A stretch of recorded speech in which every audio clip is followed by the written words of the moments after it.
back to another episode of Radical Narrative. I'm your host, Mylan Tatusis, coming at you from Wyoming.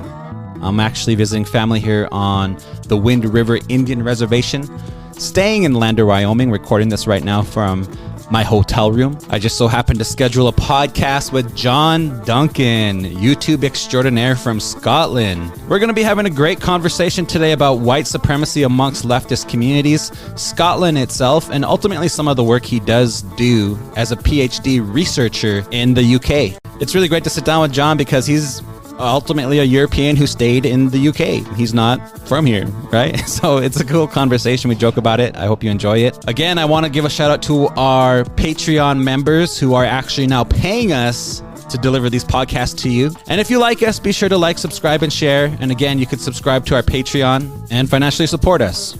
Quick shout outs before we go. I want to give a shout out to Gabriella Lee for donating to the podcast this month on PayPal. And again, those links are available on our Instagram and on our website, so be sure to do a little bit of digging.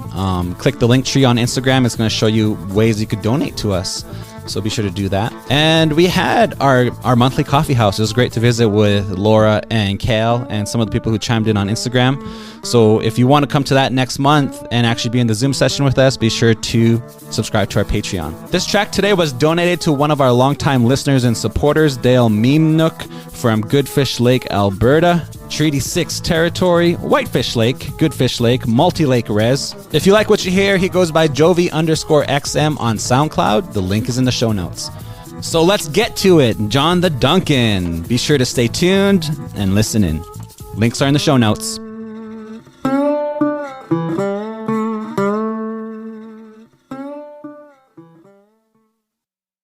Awesome. John the Duncan. I'm super excited to sit with you. I don't like you're obviously you're in Scotland, but I did. Actually, I'm in London. Moved down to London in September. Yeah, in the belly of the colonial beast for us. Yeah. Yeah, but yeah, like I'm super excited to get you on the podcast. I was actually surprised you agreed to do it because I saw this YouTube whiz kid. And I was like, oh, this content's pretty awesome. I should reach out to them for a podcast episode. And you responded. You said, let's do it. And that's how you got here. Yeah, I'm happy to do anything. If people fire my way and I'll be like, yeah, of course. Yeah. Yeah. Awesome. So what I'm going to do is I'm going to ask you to introduce yourself in your own way, who you are, where you come from, what you do. Mm-hmm.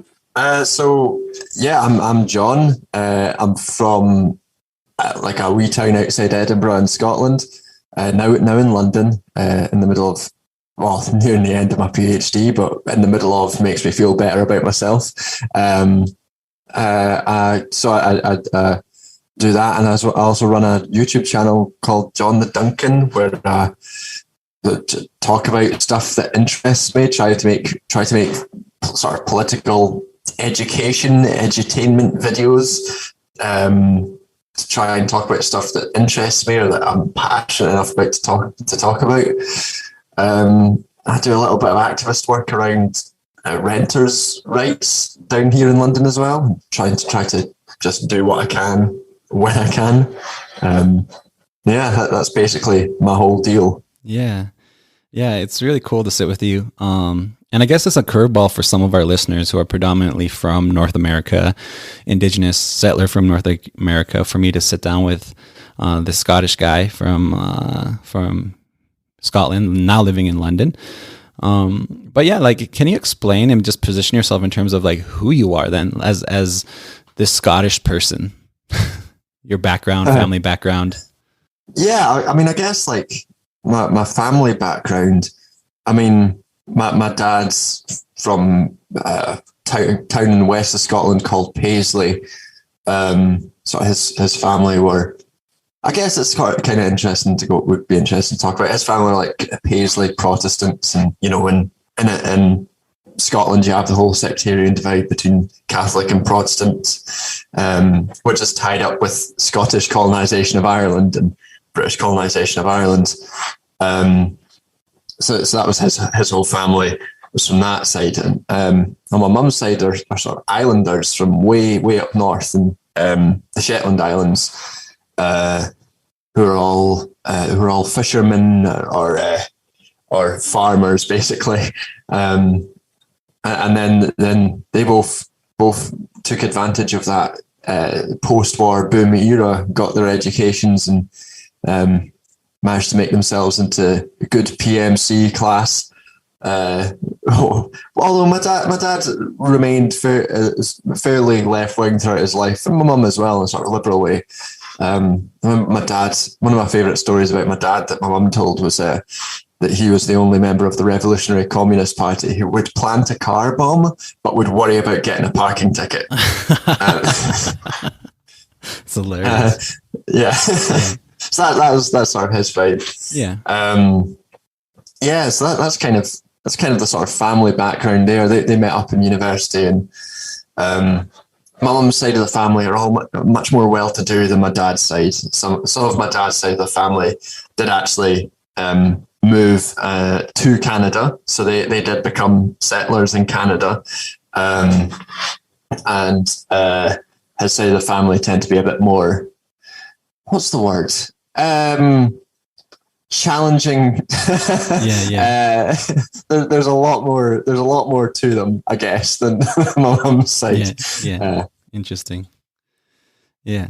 It's cool how you're painting this picture, because like for me, being indigenous to North America, being educated in North America, I always highlight like how there's this weird sort of unique indigenous first world in the belly of the North American beast experience.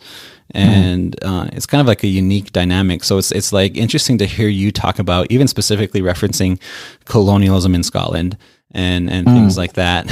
And it's like, it's appealing to me because I guess for me, from my perspective, my initial understanding is obviously of Scottish people is that they're the ones that came through the fur trade, right? The ones that came for the fur trade early on, immigrated to North America, like John A. Macdonald, Scottish heritage. So the connections we have, I guess, with like a historical Scotland and like the descendants of Scotland's very real. But it's just interesting for me to hear you explain yourself in context to that history, but on the other side of it. And I know you made reference to some of your family that came across, but what's unique is that you're still over there, and that's what's like attractive for me in this conversation is like, John the Duncan, he didn't come across, he's still over there. So it's like a unique relationship there. Yeah. Scotland has this as like a thing, has this weird relationship with colonialism, where it tries to like have it both ways of like taking this superficial responsibility for it, and like a very sort of liberal idea of like, we in the past we did these things, but we're much better than England. And also lots of mad Scottish nationalists try to draw a comparison between Scotland and Ireland, saying Scotland was colonized by England, which is just like Ireland was, which is of course not true, and hugely insulting to all of the like Ulster, like Irish people that Scottish people did colonize directly. And it's a strange sort of psychological relationship that colonialism has with Scottish nationalism. Yeah, that's interesting. Like that's a really cool take for you to explain that from your perspective and your positionality, because even in North America, I noticed that like on my mom's side of the family, there is Scottish heritage. Like one of my great grandfathers was from Scotland. So that's like a fraction of my heritage. That doesn't make me like Scotland. Like I'm not going to go over there and apply for scholarships and take up space. but it's just interesting. What was I going to say here? One of the tendencies with indigenous people in North America, and I guess even like some settlers, is they tend to romanticize Scotland in terms of always being anti-colonial or always being anti-English. And I guess that's just sort of how they rationalize that identity in their mind, is to say Scotland were tribal people at one point and they were resisting England at one point. I blame this on Mel Gibson. I blame this on Braveheart, right? Yeah, Mel Gibson has so much to answer for in so many ways, including Braveheart. Yeah, exactly. Which is like historically inaccurate, right? But there's like a romantic notion that people have based off that film that, hey, Scottish people with paint and all this stuff, like that's relatable. But really, it's not the reality. I mean, as if like I mean, first of all, William Wallace was a lord Yeah. who wanted to hold on to his fucking lordly lands. Like, but yeah, Scottish people have this image of like resisting the English and shit, but like we were involved from the fucking inception. Like the whole of Scottish culture, the whole tartan and bagpipes and everything was all basically a fiction created in the 19th century by Sir Walter Scott as part of like the imperial colonial project of Britain. And like Scotland was hugely involved, not just as as people who were, and a lot of Scottish people trying to get around it by saying, "Oh, Scottish people were forced into it." It's like, nah, fucking we're not. Yeah. They were like, there's the word is like, I think the phrase is the managers of empire, because Scottish people were disproportionately in these sort of managerial positions within empire, particularly in India, where there were like colonial administrators were disproportionately Scottish people. But also like culturally, the whole image of Scotland is bound up with and like it created through empire and imperialism. Yeah, that's interesting. I think you're turning a lot of heads already, because like my perception of Scotland was like World War II Scottish bagpipes and like the kilt and the plaid. Yeah. And then when Braveheart came out, I was like, oh, okay, relatable. I guess I could see that. But then as I started to analyze it further, like you said, like William Wallace was a lord. Like they were invested in the project from the beginning. Yeah. And it just kind of makes sense in that way. And I think a lot of our listeners will be interested to hear that, because I do know that some people do have Scottish ties. And again, it's a romanticized relationship. So it's cool you're unpacking this for us. So let's jump into it. Like, let's jump into this conversation around YouTube and BreadTube ultimately, because your bread and butter, so to speak, in terms of YouTube is to provide your political commentary and analysis, which in my perspective is on point. Like I'm learning a lot from watching your channel. And I love the episode we're going to talk about. I'm glad to hear that. But yeah, I love it. I love the content you're putting out there. Thank you. That's really flattering to hear. Yeah, so let's talk about that. Let's talk about what got you into uploading your political commentary and analysis onto YouTube. And there's this whole debate around BreadTube and YouTube, but let's focus on what you do. The whole we could get into the whole thing about whether such thing as BreadTube even really existed, but we'll bore everyone. I was talking about this recently with someone, and it's not like. It wasn't some big like moment of I'm going to do some commentary. What was like, I'd just gotten into a PhD program. I'd been out of academia for a while and I wanted some practice writing. So I was like, what can I do for practice writing? I could do this. It might be quite a fun way I like talking. I can gab on and on about the stuff I care about. My mum always told me to stop droning on. And it gave me just an immense amount of joy to make some form of living, scratch away some small form of living by droning on. So I sort of started doing it. I just started talking about things that I was interested in. Often it's just things that have irritated me on Twitter. Like a lot of the big stuff will be about stuff on neoliberalism or the stuff, the video that I'm sure we'll talk about is stuff that had happened that really annoyed me, and it's like has on some level something that's just, I need to talk about this, because if I don't talk about this to someone or to the ether, then my head will explode. So I need to like form, and part of it's like I need to form what I think about this through the research and writing of something, but also just in terms of like what I would like people to get from it, which I guess is sort of the other side of that question. Is like, I know some people who are very much of the opinion that YouTube is some sort of, or making YouTube videos is some sort of revolutionary act. And I'm not of that opinion. I think it's a useful enough thing for spreading some political education in a way that's outside of sort of my main field of academia.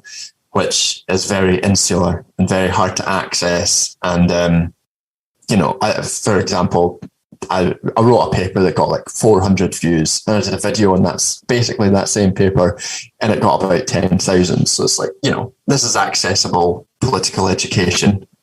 Yeah, it makes a lot of sense. Yeah, it definitely makes a lot of sense. I feel like even with our podcast, it was similar, just to make an access point and wanting to highlight some perspectives and commentary that was sort of falling in the gaps, but also just to like make it accessible. Yeah, accessibility is a big thing. Yeah.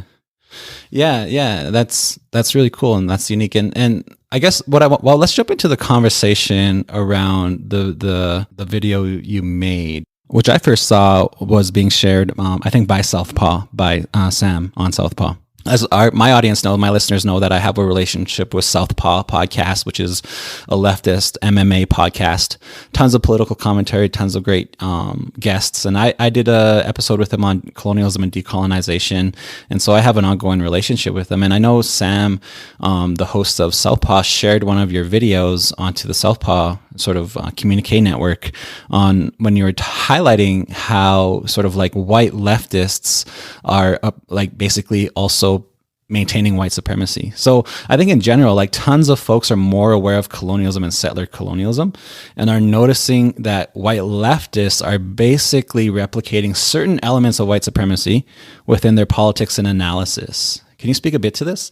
Yeah, so I think there's different levels to which this exists. There's the sort of, I don't want to say like less harmful, but maybe less sharp end of it is people who are unaware of particular tools that they might use, which might replicate, I don't know, particular, like the sort of Frantz Fanonian critique of classical Marxism, which is obsessed with the proletariat or the bourgeois worker, which discounts whole other potential revolutionary subjects. That I think is less pointed than a lot of the stuff that I was looking at in that video, but it still produces that same sort of, it reproduces white supremacy essentially to discount whole areas of revolutionary activity because it doesn't fit in with the sort of narrow Eurocentric frame of it. But there are other people who are, I think this is a big problem within particular spheres of like quote like online left spheres, who have, well, they exist within, white supremacist societies, and they don't do enough of the work to engage with that and try and deconstruct that. And they end up doing things like saying land back is equal to an ethno-state, or saying things like Black nationalism is the same as white nationalism.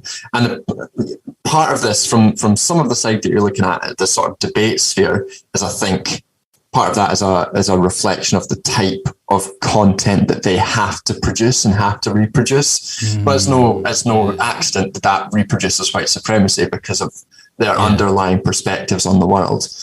And the other side is maybe those more traditional workerist strains of communists, the folk like Caleb Maupin and folk like that, who are very much on the sort of, they tend to be more conspiratorial. They tend to view things like land back. I mean, this was an insane reaction I got from that video. Was a guy shared one of those in those spheres shared a quote to you and went, "No, this has nothing to do with white supremacy. It's just all of these," and then listed several Jewish billionaires are trying to control the narrative to set workers against each other. So basically sharing an anti-Semitic conspiracy theory to say, oh no, we don't believe it's about ethno-states. We just think it's an anti-Semitic conspiracy theory. They're just sort of sitting there in my head in my hands going, wow, what the fuck are you talking about?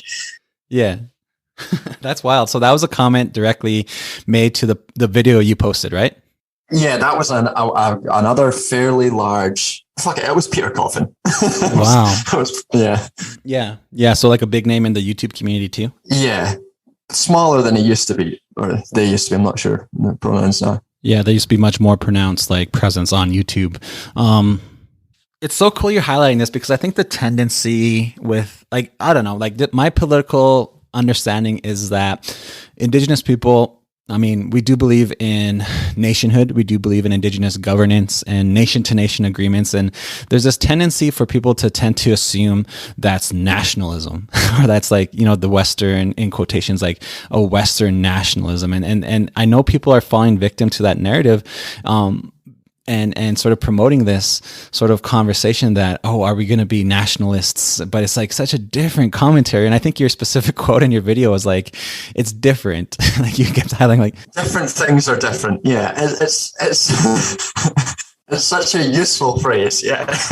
yeah, different things are different, and and people tend to like to glaze over that and sort of just say, oh, we don't want to talk about nationalism in an indigenous land back sense because it sounds too extreme, it sounds too aggressive. And I do feel that is being led by, I guess, like pro-Canadian or pro-American sort of like thinkers, people who sort of just want to maintain, you know, the state the way it is. And then a lot of those people are our own people, like lawyers, educators, people who've been trained in business and capitalism. And ultimately, like, you know, people who follow me on social media and listen to this podcast know that I like to call out the comprador bourgeois, because that is an emerging group of people who are basically invested in maintaining settler-state relations in colonial ways, legal capitalistic ways.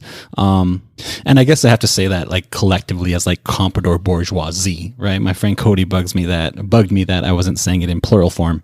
But it is true that like any sort of conversation around indigenous nationhood either gets funneled into like a nationalism, toxic nationalism, no-go zone. Like we're not going to have that conversation. And then people will go and choose to invest in the settler colonial economic, political, and legal frameworks and conversations that ultimately lead to the compromise of who we are as indigenous people and indigenous nations. And that's a problem. We need to have the concrete indigenous nationhood conversation. But then also, like, what's interesting is you're highlighting that this conspiratorial approach also exists in white leftist circles. Because I think, like, for me, I tend to assume it's always like a far right conspiracy theory. But then when I started to look at your videos and sort of started to pay attention to conversations in white left communities, I'm like, oh, there's tons of wild conspiracy theories taking place on this side too. Yeah, I mean, there's no shortage of problems within any left-wing space. I mean, there's a very good video that just was out by a friend of mine, runs a channel called Curio, that's all about conspiratorialism within sort of left-wing spaces and how that manifests, talking about these similar people. But one of the sort of weird things and interesting things about those people who talk about, like, who criticize like indigenous nationhood from that, oh, this is nationalism perspective, is that they're often like quote themselves as being pro-US patriots. And it's like, what a mad critique to make if you are pro-US patriot. And of course, the thing they say is, well, we have to reach the working classes, and so we have to be fans of the US. You know, like sitting there, like, you don't have to do that. You can change people's minds. You don't have to accept every framing and then pretend that you're some sort of revolutionary force because you hate indigenous people and love this fucking Star-Spangled Banner. Yeah, and that exists in Canada too. It's like, I mean, I tend to associate that with liberals too, but I do know that, like, in general, like the white leftist community still is so embedded and invested in the settler colonial state, like the settler colonial project of nationhood, of the political and economic landscape, because it benefits them. So it's naturally they're not going to want to deconstruct that or invest time in something that calls that into question. Like agribusiness in Saskatchewan's big, right? So tons of people are invested in farming and as a family heritage, as a history. And when you begin to look at it like that in the perspective of just looking at the infrastructure of the state, it's ironic because that's like nationalism. like they start to sort of like shoot themselves in the foot, because what they're critiquing in terms of indigenous nationhood is ultimately what they're invested in to begin with. Yeah, and I think that sort of ties into that fear, the sort of visceral fear that a lot of people have about being labelled a settler. The sort of, you get that, and I got a lot of people really angry, like describing that a settler is not just like this is a big thing. Oh, it's someone who existed 300 years ago and came over. They're a settler, but I had nothing to do with that, so I'm not a settler now. And you're like, well, no, this is a social relation that exists, and you're still benefiting from it. And like they take it as like a moral condemnation. It's like, well, I didn't ask to be born. It's like, well, no, but you still have to do the work to deconstruct the social relation that you're benefiting from. And like a lot of the same sort of, and I've noticed you'd hear it less when people are like, you have white privilege. That's sort of become this shibboleth where most people on the left, aside from some of the more mad ones, will accept that white privilege is, generally speaking, a thing that exists and behests you certain benefits in society. And most of these people will accept that.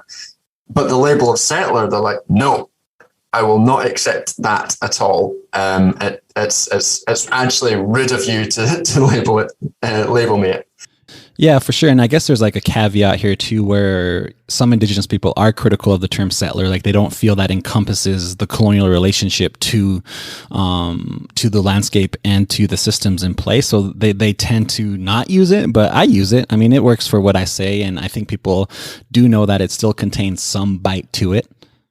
I mean, I someone should come up with an alternative. Like, what are we supposed to call them? Like pilgrims or white people, or I don't know. But settler works. Like it's tied to that political, economic, social aspect of colonialism. And it's really cool how you're painting this picture. And you're saying this because you're saying it as an observer of like North America, of Canada and the United States. And that's probably why I wanted you on the podcast too, because it would have been challenging for me to sit with like a settler who does have a leftist analysis, who is a leftist. But then, I mean, there's people out there, like I have friends who would probably sit here and be able to deconstruct settler colonialism, but it's just, there's power in your words because you're the one that stayed in it over there.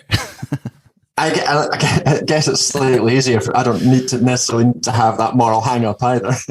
Yeah. And that's exactly what it is. There's a moral hang up. Like there's a moral hang up in the analysis. And we see it every 4 years. Like for me as an indigenous scholar, indigenous person, every 4 years, there's always like the settler left sort of just highlights how, or even liberals tend to highlight like how this is the most important election of our time, of our era. Every 4 years it boils down to that. And it's like, okay, well now you're asking us to invest in a settler colonial political infrastructure that never has our best interests in play. And like the continued degradation of our land or people still ongoing under the Canadian project. But every 4 years it sort of just gets invested into the settler colonial political parties and the vote, and it happens all the time. So it's kind of just like annoying for me in terms of those moral hangups always coming up and not being addressed. Yeah, I guess it's similar to sort of like disabled people in this country are often like, they'll be told it's the most important election, everything, to vote for the Labour Party as opposed to the Conservative Party because the Conservative Party will fuck you over.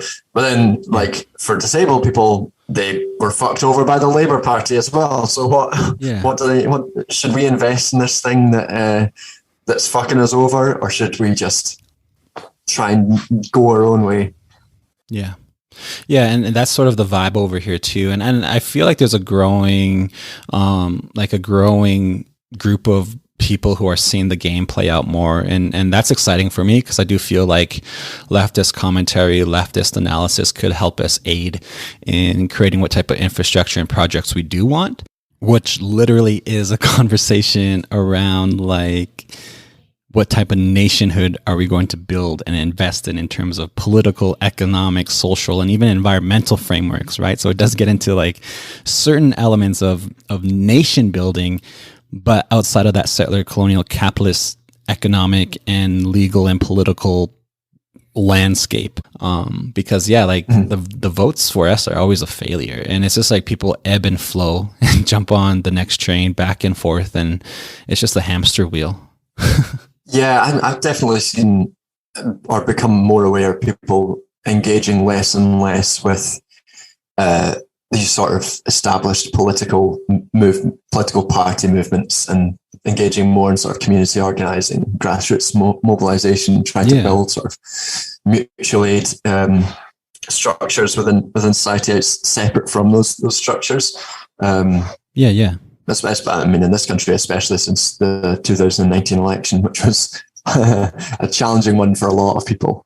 Yeah, mutual aid and like investing in the alternative project for sure. Yeah, and I know like even in Canada, well, in particular the U.S. too, like politics are just sort of getting kind of like they're getting like more out there. They're getting more far fetched in terms of like the dichotomy, and I think people are just like realizing, for a lot of people, it's a lose lose. It's a lose lose. I feel, and people are realizing that. I mean, yeah, you look at there's the people muddling over why Biden is so unpopular among young people in the US, and it's because it's a lose-lose situation. He's maintaining and expanding upon oil refining, and he's abandoning promises, maintaining basically neoliberal status quo, and you're telling a bunch of people this is the most important thing in the world. To get Trump out of office. Lots of young people are told the last election in the US was the most important one because they need to get Trump out, and then their lives just didn't improve. So what are they gonna do? What's the sort of ground that's being sown by these established political parties? And then, of course, like just on a theoretical level, both those sides of it essentially do represent the same thing. Yeah. Totally. They totally do. And I think like people are seeing that. People are noticing that. My generation's noticing that. Younger people are. And like even here in Saskatchewan, in Canada, in our treaty territories, they're like, well, what's the alternative then? Well, what's the alternative? What are we going to do? And for me, the answer is simple. Like we're like North America. It's like indigenous people are here. We have indigenous governance systems. We have a treaty relationship. Like let's invest into our side of the relationship to create a better project, mutual aid projects, things like that. Like we have the political framework for that as indigenous people. And I mean, there's a whole, like we do a whole episode on treaty nationhood and treaty governance and how this is our land and territory. We didn't surrender it. And we have every right to create a political project, which isn't nationalism the way, like just to go back on that. But yeah, there's an alternative here. But again, you're just seeing people invest into the settler colonial political and economic landscape time and time again. And that's like a disappointment. Yeah. And I guess just to clarify, like the disappointment on my end is also our own leaders, like our own indigenous leaders who are just not connecting these dots and not investing in decolonization and the creation of a better world for our people, but reinvesting in the settler colonial economic, political, and legal framework projects that are very problematic. So just to be clear on that, like all you settlers out there, invest in the mutual aid project. Yes, indigenous people, our people, hold your leaders to account. Yeah, you also highlighted something interesting where you said that disabled people in your country, they also sort of have to deal with and contend with this. And I guess this is a good segue to have a conversation simply around the pandemic, because I mean, oppressed people, disabled people, people who are struggling financially. Like I feel like a lot of us were thrown under the bus during the pandemic, and you're in the thick of it just in terms of maintaining these left political conversations on YouTube. Like what did you notice, and what was it like to generate the content you're creating on YouTube with the very real political, economic, and social realities playing out during the pandemic? Like in many ways, suddenly what First World looked to as leftist analysis in universities, like in terms of theory and just having these conversations, became really applicable during the pandemic in real time. Like I feel some of my community definitely became more critical of capitalism and how government's approaches are, and how obviously indigenous communities are highly dependent on the state to the point of where it's really dangerous. Yeah, I mean, for my side of it, the pandemic was a really weird, or at least the beginning of it was a really weird time, because like I was evicted from my flat during the pandemic. Right at the start, so I had to go back and move in with my parents. So I was down in London, and got evicted essentially, and lived back with my parents in the countryside in Scotland for a year and a half, which was a very sort of different. I mean, it happened to a lot of people. A lot of people had to move back to their parents' houses. Not even young people, people in their 30s who lost jobs, lost security. It highlighted how. I can't remember exact statistics off the top of my head, but a huge number of people are one paycheck away from not being able to pay rent and being evicted. And despite the fact there was an eviction ban in place, landlords will do whatever the fuck they want and police will help them. People just got turfed out. 30-year-old with careers got turfed out living with their parents again. But living in rural Scotland during that time, you're kind of out the fray of it. There was I could go on runs in the countryside, so it felt a bit more distant to me. Yeah, us too. Like my family, we were out in the country on the reserve and in the small town, distancing and doing our best to stay safe. But a lot happened during the pandemic. Like a lot of things bubbled to the surface. What did you observe, and what's your analysis on that? I feel like more people became more conscious in terms of being critical of capitalism. I think what really got more people sort of moving left wing, I think, wasn't necessarily the pandemic itself, but things like, so two big things that happened during when things were locked down, a lot more locked down than they were now, was like the 2020 Black Lives Matter mobilization, which started in the US and then spread through into the UK. And you had things like the toppling of this statue of Edward Colston in Bristol, who was a slaver who had this statue erected to him in Bristol that had been trying to get down for decades and decades, and eventually during the protest they just pulled it down, and it became this sort of big galvanizing moment. And the other one was there was a murder of a woman named Sarah Everand by a police officer in the London Metropolitan Police, who used the COVID rules, which increased police power, to tell people to get off the streets or to arrest people for breaking COVID rules.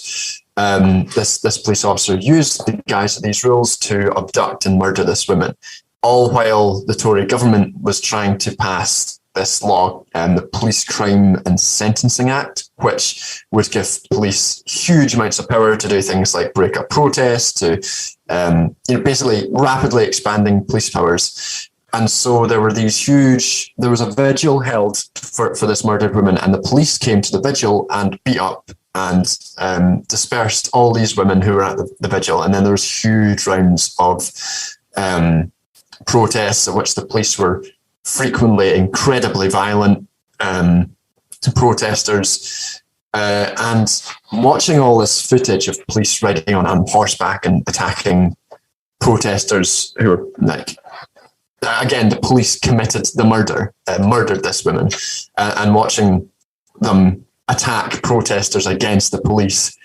I think things like my parents, who are much more mellow than they used to be, seeing the police and going, geez, maybe the police are the problem. And then just sitting me sort of looping on it going, I can tell you all about how the police are the problem if you want. Yeah, totally.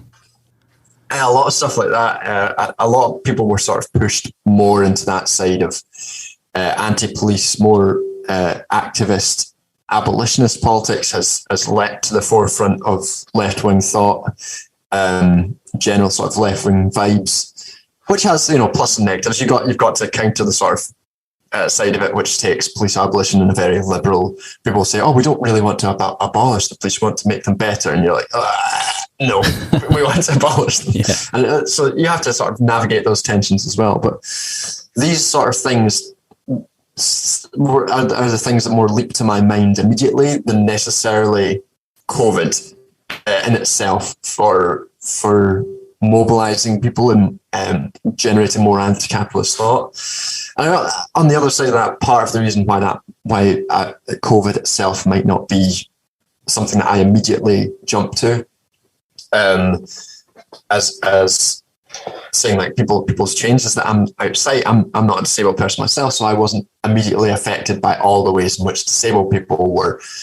I mean, the correct word is genocide, because they have been systematically murdered by the state because of their COVID policies, and hundreds of that. Like, I think it's 6 out of 10 deaths in the UK were disabled people, which is outrageously disproportionate, and not to do with the medicalisation. This is taking account of medical issues and underlying health conditions, still wildly disproportionate. So if you're a disabled person, COVID definitely would have sharpened the feeling of the oppression that you felt your entire life.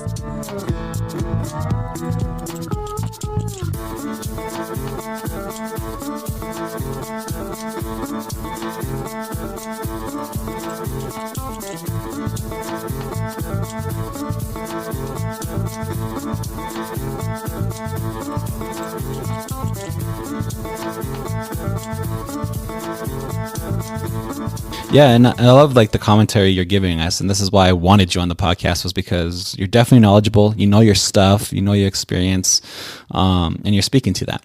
And I guess like even for me, just to give a caveat to our listeners, because I know I have some pretty close friends who we have conversations about leftist theory all the time on whether or not we are truly leftists, because we position our indigenous governance systems first and foremost. But like the reality for me is like the theory is there, the knowledge is there, and we have to navigate this landscape, like even collectively, like in terms of kinship with one another, in terms of like trying to create a better future. So we have to be aware of all these conversations on why even like settlers are leaning towards left and right. I feel like when we boil down to the core of who we are as indigenous people on our end, it's always going to be like our identity, our culture, our spirituality that are going to be the main premise. And I stand on, that's my foundation.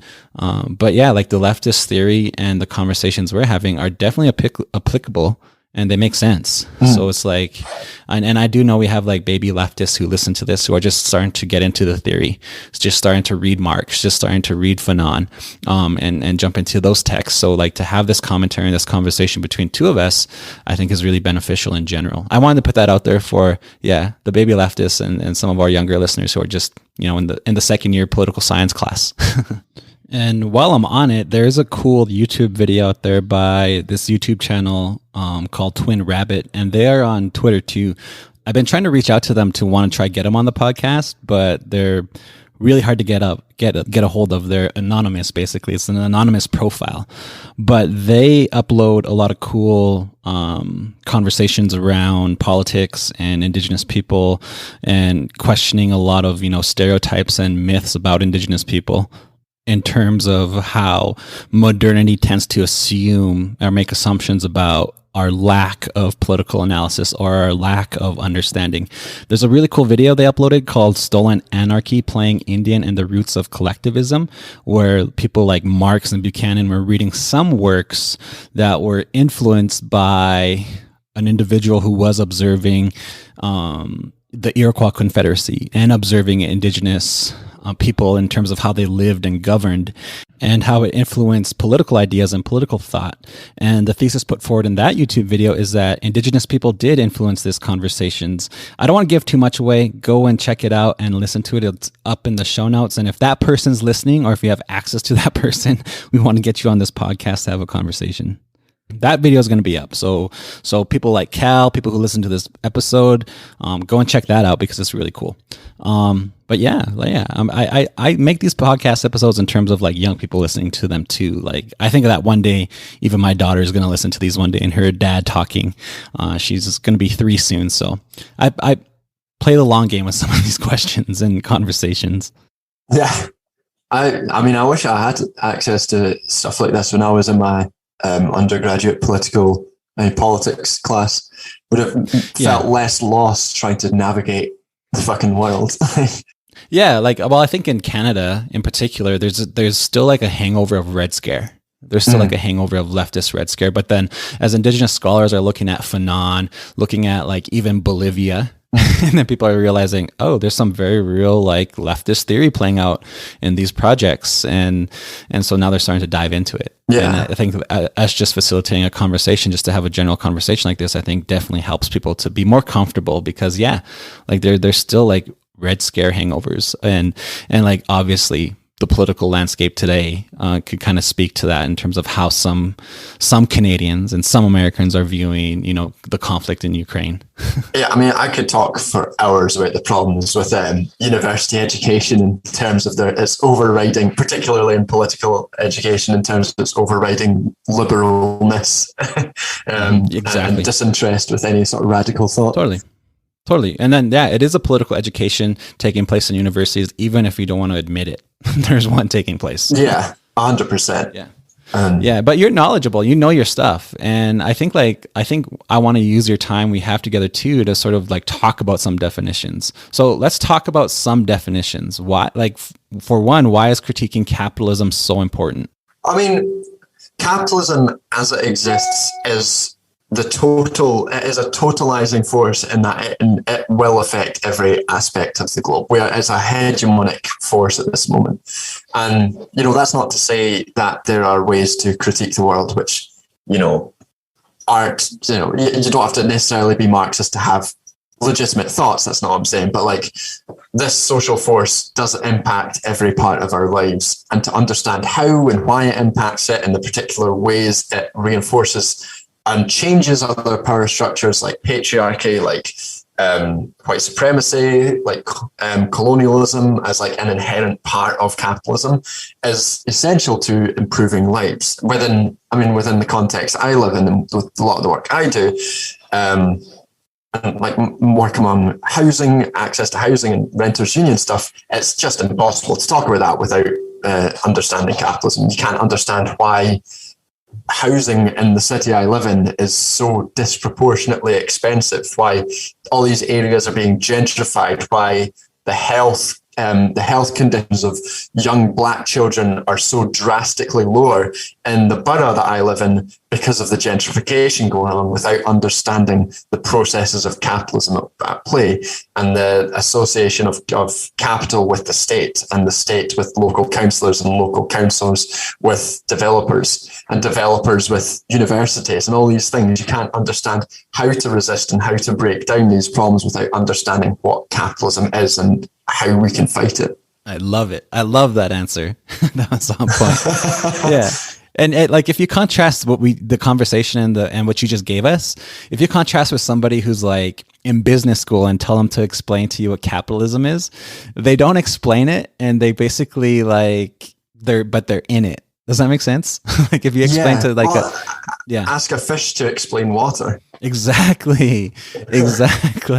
So I hope like people listen to what you just explained, because it's like, it's on point. Like, we have to be aware of capitalism, especially in context of colonialism, because it's the extension and continuation of historical colonialism. And it's still playing out today, right? It's still playing out today in the social, political, and economic landscapes of the settler state. And it's wild, because I think like the reality too that we need to highlight is that we're, like, indigenous people are still being colonized. Like, we're still being assimilated into a capitalist project. Yeah. And there's no capitalism without colonialism. Like, for a book recommendation, a book like How the West Came to Rule talks about explicitly capitalism could not have existed without colonization. It simply could not have happened. And it's always been this constitutive part of it. Yeah, totally. And I think like one of the big awarenesses too that I'm having, and that I always promote, that sort of turns some light bulbs on for people, is that how do I say this? Let me get this right, because I said it before a few times. We have to understand this, because the reality is, if we don't, then not every indigenous people is anti-colonial. Like, not every person will be naturally anti-colonial or decolonial. Like, some people proclaim to be anti-colonial, but they're really pro-capitalist, and it's just weird. It doesn't add up. I guess that's the issue with.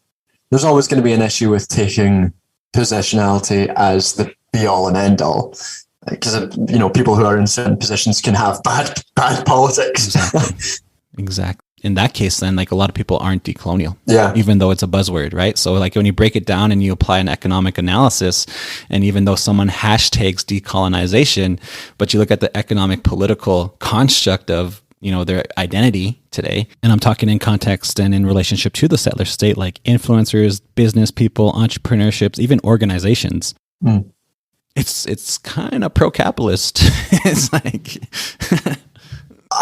a big problem with, you get a huge issue with that in universities. I've got a friend of mine whose work is in Palestinian resistance, and he's always talking about how all these academics, all these departments talk about decolonizing their curriculum, but none of them will talk about their financial links with Israel, or their financial links with colonizing forces. They just want to have it on the sort of aesthetic level that they're decolonizing, without talking about sort of material ways in which they're actually engaged in active colonization at this very moment in university departments. Yeah, totally. And even for me at my school, like University of Saskatchewan is historically an agribusiness school, right? And whose land was that agriculture taking place on? It's ours. So it's kind of ironic that like the Indigenous Studies Department is struggling at a school that basically profited off the devastations of our lands and territories in an indigenous sense. And the big investors at our university are, extractive industries. Exactly. I mean, there's a sort of, in a tangential but related note, there's that big the Science Museum in London has got protests against it right now because it's taking a bunch of funding from BP to put on a climate change sort of study, a climate change area in the museum, and everyone's like, you can't take money from the people that are causing the problem. That's not how it works. Totally. Yeah. Amazing. Yeah. I think everything we're talking is on point, follows the whole trajectory of the podcast. I'm excited to see how people take what we're saying here to heart and the feedback we get. But I wanna pick your brain some more, because you got a brilliant brain. You're on point. So like let's talk. I'm thinking about like the students, because predominantly there's a big fraction of our listeners are university students, indigenous university students, and I know some of them are non-indigenous and some of them are settler. But let's explain, what is white supremacy like within your context? So like for us, like we view that as a very settler colonial manifestation for us here. But what is your context? How do you understand white supremacy? I get in the UK context, it's so bound up with imperialism and the sort of imperial nostalgia that permeates throughout the entirety of British culture. More specifically, English culture, and it's supposed to talk about Scotland as a different, stranger relationship with imperialism. But it's sort of, generally speaking, the British sense, a lot of white supremacy bound up with the idea of Britain as this great force in the world, this dominating force. Britannia rules the waves as the civilizing force. So it's not just that it rules, but it does so benevolently. Things like, we ended the slave trade. Things like that, or and sort of modern manifestations of this get bounded around a lot with things like Britain we have such a good attitude to gay rights or to feminism, and we compare it to a big sort of one of the major targets of white supremacy in the UK is specifically Muslims. So Muslims often get contrasted against this sort of idealized vision of British liberal sort of freedom that's all bound up together. And then, like, of course, this is all bound up with global hegemonic capitalism, the way that the global north is constantly extracting value, resources, and so on, lives from the global south, and pumping back emissions as part of global warming, and still viewing ourselves as doing our bit for global warming, because we export our emissions to these global south countries.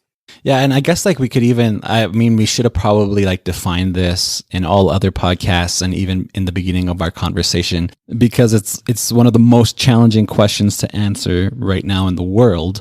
But it's going to lead to an awesome conversation likely. But if people aren't clear by now, in your perspective, Duncan, what is capitalism? Well, that's the question that many people have been trying to answer for centuries. Yeah, I mean, what is capitalism? I don't think I can give an adequate, succinct answer to this, because in my view, I have a more sort of totalizing view of capitalism than some people. Some people will say, capitalism is just a system of wage extraction in which a group of labourers who now sell their labour to a boss who then extracts value and sells the commodities that those labourers produce on a marketplace. I think that's a very reductive understanding. It might be a good place to sort of begin your inquiry into what's going on. But I see it as a more totalizing project, which basically encapsulates everything that exists in society today. The ways in which, for example, women's labour is is created to reproduce family life. That's not necessarily part of a workplace, but it's still inherently capitalistic because they have to produce the laborer. Or the way that slavery existed, or still exists. I think it's something like there's something like 40 to 60 million modern slaves in the world today. They're not given a wage, but their work is still integral to this hegemonic form of capitalism that exists. All essentially boiling down to this process of accumulating wealth, accumulating capital, needing to accumulate more and more, and the sort of inherent need to grow and to accumulate more and more capital, and the entire world system that is produced around that is one of the reasons why capitalism cannot solve global warming. Markets cannot solve global warming, because you're going to have to keep accumulating more and more to keep itself going. Because if you stop accumulating more and more under capitalism, that's called a crash, and you're fucked. I definitely agree, because I feel like, especially like just in my social circles in my community, I'm definitely anti-capitalist. But then people tend to like say, well, what is capitalism? Or you're drinking a Pepsi? And it's like, we need to have a bigger conversation here. So it always boils into like the big conversation, like a systems-based thinking is the best way I tend to try and get people to think about capitalism, is we have to look at the entirety of a system. And when we explain colonialism, people get that. But then when you start to get into like the modern political economic systems that are infused with capitalism, I think it tends to intimidate some people, but that's the conversation we need to have. It is hard, because it's like, I mean, people have been trying to answer this question for centuries, and there are still people who make a case that capitalism doesn't really exist because of variations and all this sort of stuff, which I don't think has much merit to it. But there are people who argue it. You're never going to be able to give a satisfying answer in like 5 minutes or less. There's a reason Marx never finished Capital. And there's a lot to it. And there's a reason why it's so damn long. Exactly.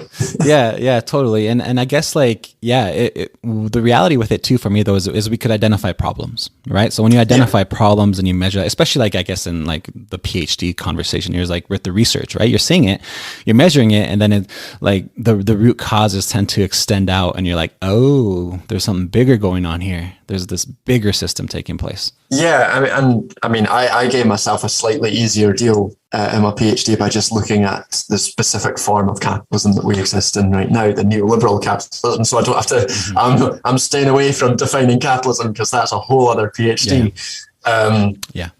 But it's something you can identify particularly, like, you know, that argument about porn, it's hard to see, but when you know it, you see it.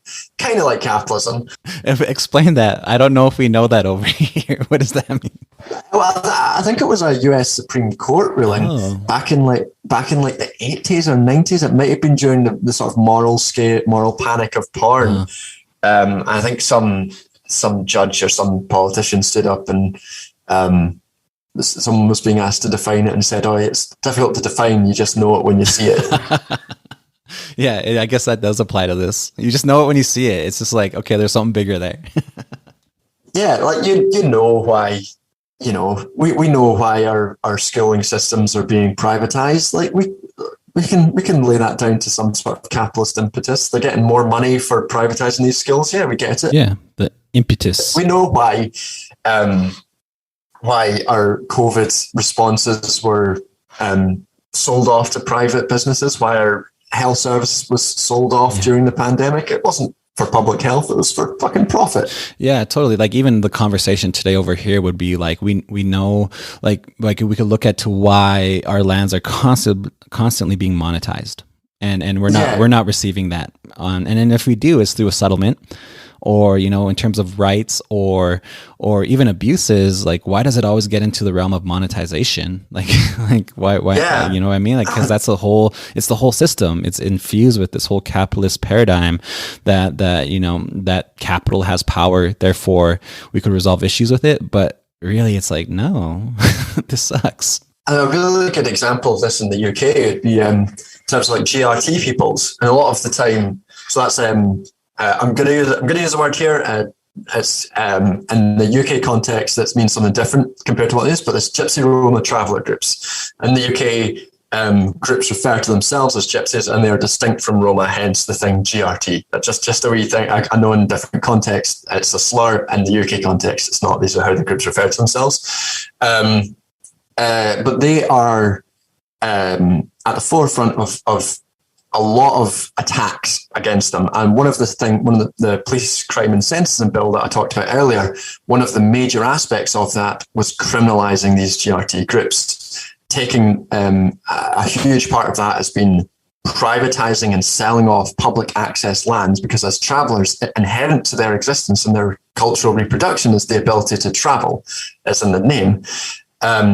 And they're just being stopped, they're being denied access to land, and with that, they're being imprisoned, their children are being stolen from them, they're denied access to healthcare, to education, to voting, all because they want access, or they need access to the land, and they have had access to the land for centuries. But as capitalism has progressed, and as this particular neoliberal form of capitalism has extended, more and more land has been privatized and sold off into the market.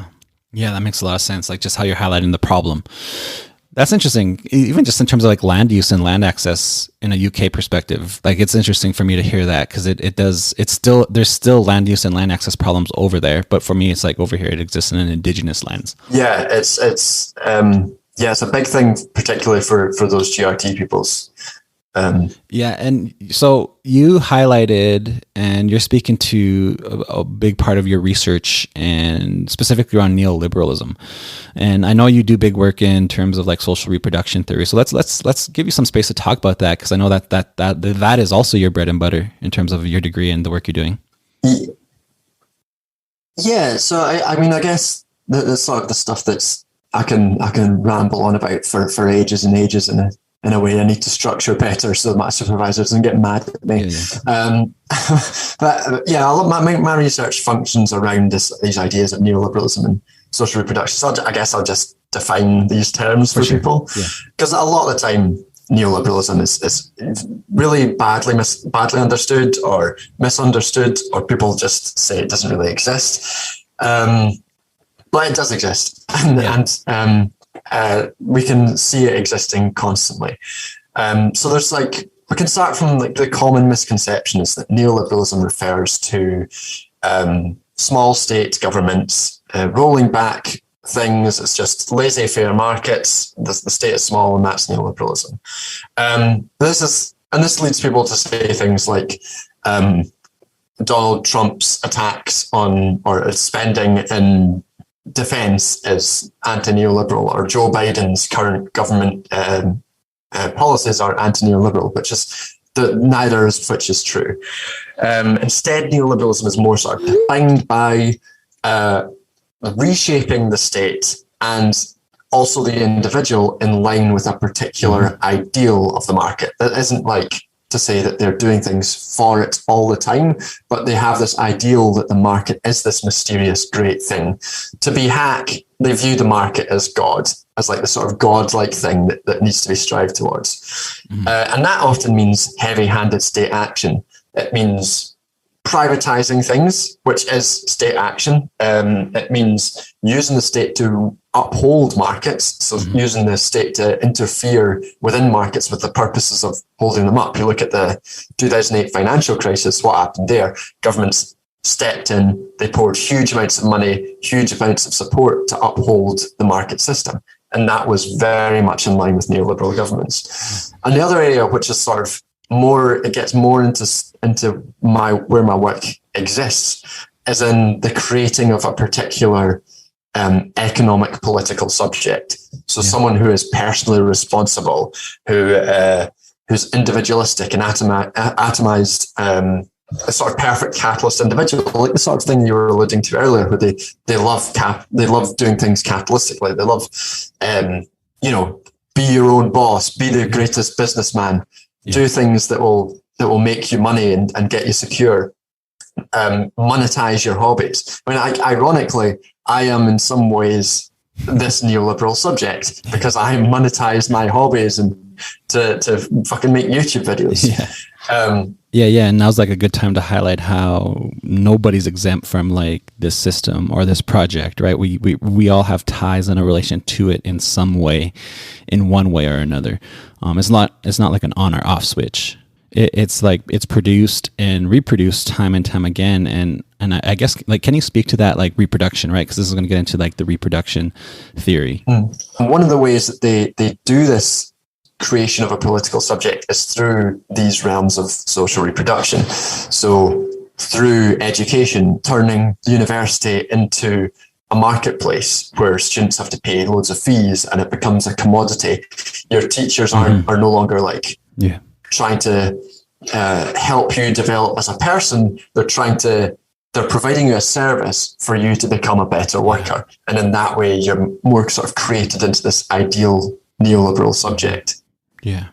Yeah, I like it. I like how you're highlighting this, and I'm learning a lot from you, just, you explaining this to me too, because I do look at neoliberalism also, like I look at it in terms of the governance system, just in terms of how the approach the settler state has with indigenous people now is basically based off a neoliberal model, like literally trying to privatize indigenous lands for the sake of personal but also state profit.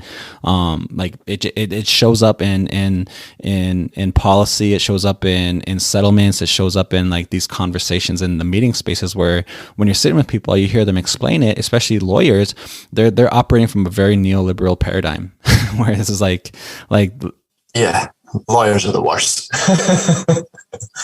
Yeah, and it's like, again, like it goes back to that, like tell a fish to explain water, right? It's like they're in it and they're having this conversation about it, and it's just it's wild times, like, because these are the big conversations I think that a lot of people need to have, and I'm glad you're highlighting this for us. So let's talk about like the other aspects of your research. We talked about neoliberalism, we talked about social reproduction theory. What else do you do your work on? So the other sort of side of my research, I tend to talk about it less, which is probably reflective of my interest levels of it. But it's sort of in like my particular research is how groups use human rights as a discourse to do all these things. And existing within a sort of human rights sphere exposes you to a lot of very liberal people. And let me tell you, the lawyers, oh boy. I remember one time a friend of mine was doing his PhD in genocide as ecocide in the context of West Papua. And we were chatting away, and this other woman who was at the time another PhD student was a former prosecutor for the International Criminal Court. And she came up to us and asked us what we were researching. My friend explained it, and she went, "Oh, so you're looking for that sort of more expansive definition of genocide?" And my friend was like, "Yeah." And she went, "Don't agree with that. The law is what matters." And I was just sitting there like, oh boy. Wow. Yeah.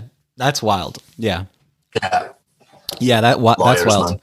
Yeah, lawyers, and I know there's a growing like indigenous population of lawyers, and I know there's critiques geared towards them, people trying to navigate, but for me it boils down to like having this big conversation on neoliberalism, settler colonial law, British common law, because like I always highlight too, like Canada doesn't have their own legal system, like they don't even have their own language, right? Because they speak English. They don't speak Canadian, right? English originated in England, and British common law, I mean, originated in England too. So it's like, these bigger conversations I think ideally will yield, some critiques for people to begin to navigate more wisely.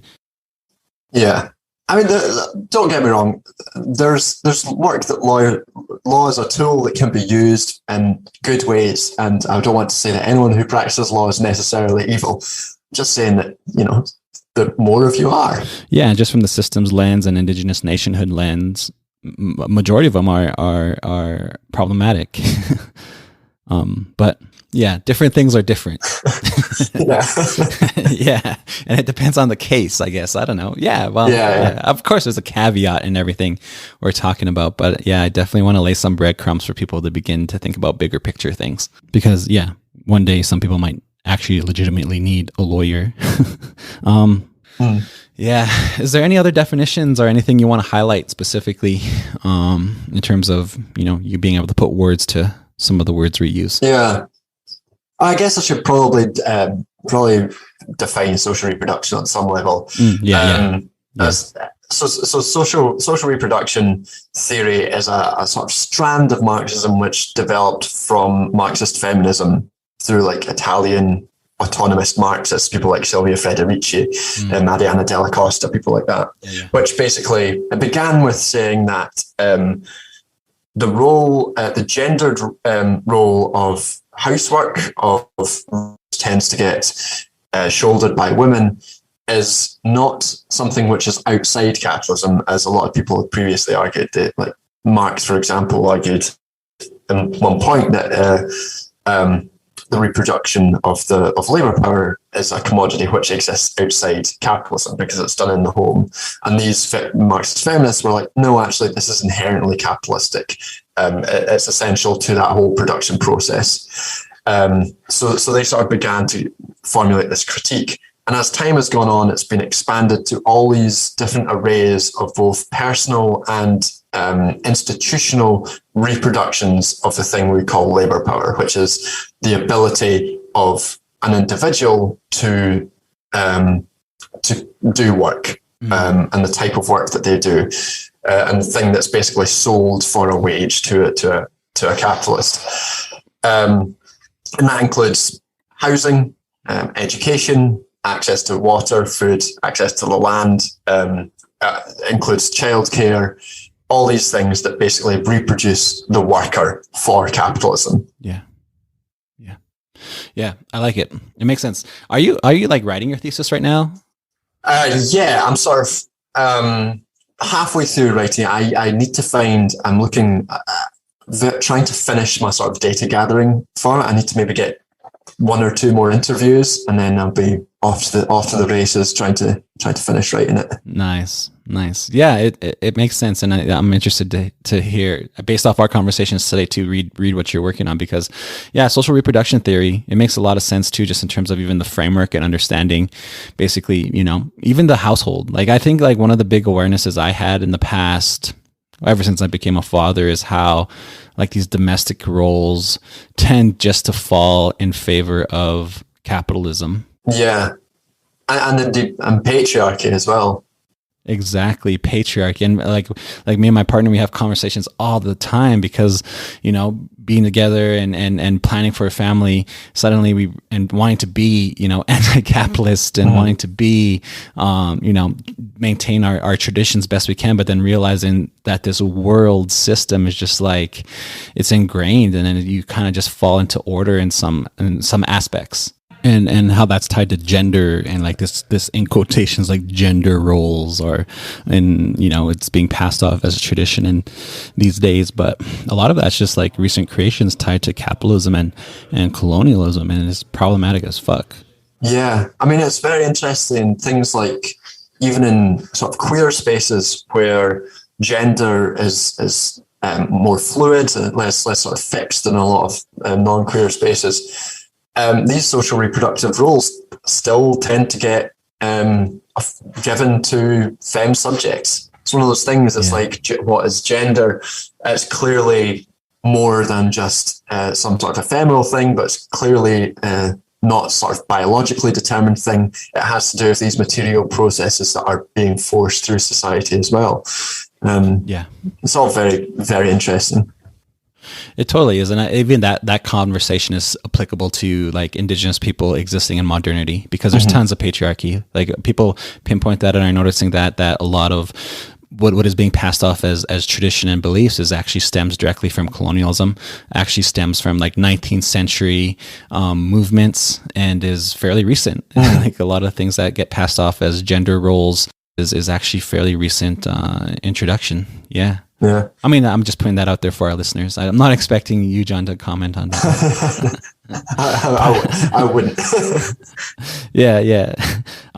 Awesome stuff. Like this stuff, like you're really opening my brain up. I really enjoy sitting with you, having these conversations, but I also want to like give our listeners some lighter conversations. So like, again, you're from Scotland. You're over there. You're not living in some rural farm in Saskatchewan with like a third generation, Scottish heritage. You're actually still over there. Yeah. which is cool. And I want to position that and obviously pay homage to your family history. But let's talk about Scotland. Like just Scotland in general, like your heritage, what it's like there, what's going on for you there. Like just for example, like if we were to come visit you and sleep on your couch, what's the plan? Oh, I mean, I grew up near Edinburgh.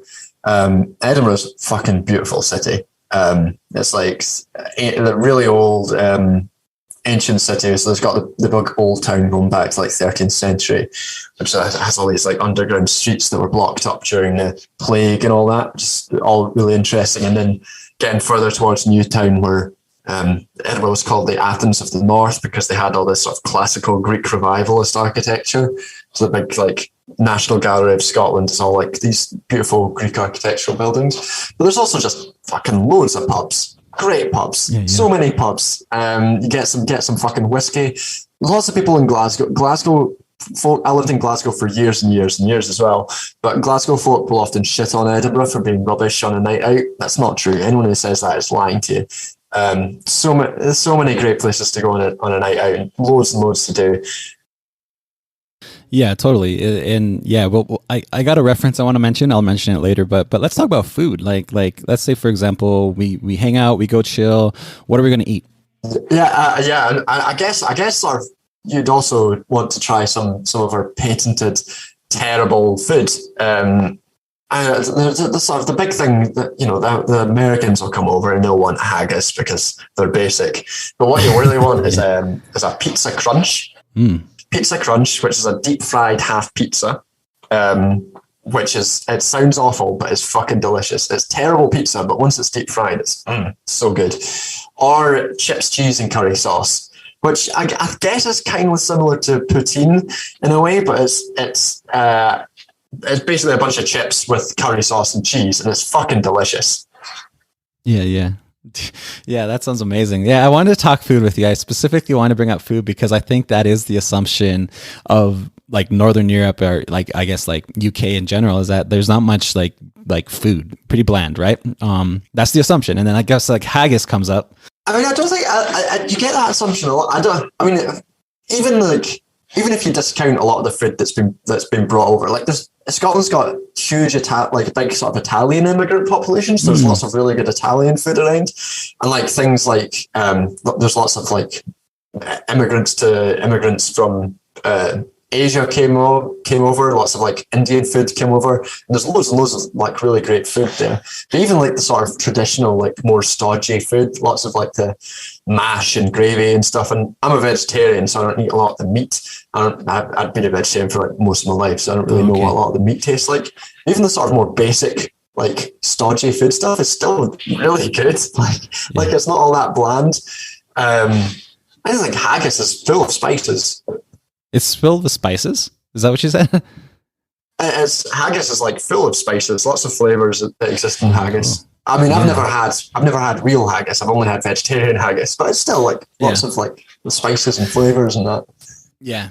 So when you were talking about like going out to the pub, I don't drink alcohol. But when you were talking about the whole dynamic, and I don't know, it's probably like a cliche. I don't know how like people from Scotland approach this, but I kept thinking of like the images and the movie Trainspotting. Yeah. Yeah. I mean, that's fair. We have an unhealthy relationship with both alcohol and drugs. Like the entire, like, we shouldn't glamorize it. Like, there's a lot of bad relationships with alcohol in Scotland and drugs as well. Yeah. I mean, Trainspotting was filmed in Edinburgh. Or was it? Is it? A lot of it was filmed in Glasgow. I mean, like a lot of it is based in Edinburgh, down in Leith. It's where my brother lives now. Yeah. So it was just interesting for you to explain it, and I was like, I didn't want to like stereotype or bring up the cliche, but I figured, well, let's have a conversation about this because there's probably like other people who are thinking of it in that way. Yeah, I mean, it's not much of a cliche. The reason that Trainspotting got so popular is because it spoke to like a particular moment which definitely did exist and exists in a different way now. Like the 90s heroin sort of pandemic and all that shit is was very bad. Yeah. Very bad in Scotland. Yeah, for very real reasons. Yeah, and then I guess like one of the conversations in terms of food that I wanted to have with you while you're on here. I don't know if you're familiar with it. Maybe you are, but there's always this. So there's a bread that we make that a lot of people in North America make that are indigenous, and it's called bannock. And the story and the legacy of bannock is inherently tied to colonialism. So ultimately tied to the fur trade, and came across with Scottish people in the fur trade. And later on, like more recently during the reservation, the reserve era, bannock became the main staple, like a main survival food. So like a necessity survival food. And it's not all that bad. I know people critique it harshly. I did at one point, but in modern day era, it's legitimately a good food made by grandmas. It tastes amazing. It's part of our lunch program at the school I work. But it's actually like, they say the creation story of it came from Scotland. Like it was a Scottish bread that came across. Yeah, I didn't know of this specific of this like that this was a thing across there. And I'm just like looking up at pictures now of like, yeah, the bannock that you have there is very different from sort of how I understand bannock to be, which is like a fruitcake. Selkirk bannock, which is like a really nice, it's just a tasty fruitcake rather than this bread. I might just be wrong, but like, yeah, I think, I just sort of see it as a fruitcake. It's a nice fruitcake. That's interesting. Like, I just want to throw that in the conversation because I think it would be in the back of everyone's mind is like, bannock came from Scotland. Maybe he's going to ask a bannock question. Of course, I'm going to ask a bannock question. Yeah. Yeah, awesome. Sounds like it maybe morphed over time in both directions. Yeah. From sort of an original bannock common ancestor. Yeah, it likely did. And then I guess it came over and must have just morphed into what it is today, and then stayed and morphed into what it is there. Yeah, that's awesome. Cool. Is there anything else you want to talk about? Anything you want to highlight? Any shout outs you want to give? I can't think of anything off the top of my head. I was just saying thanks for having me on. It's been a pleasure talking with you. Yeah, it's been an amazing conversation. I feel like when I get over there to the UK someday, we're definitely going to connect and visit and continue these conversations because pretty natural. Felt good to talk with you.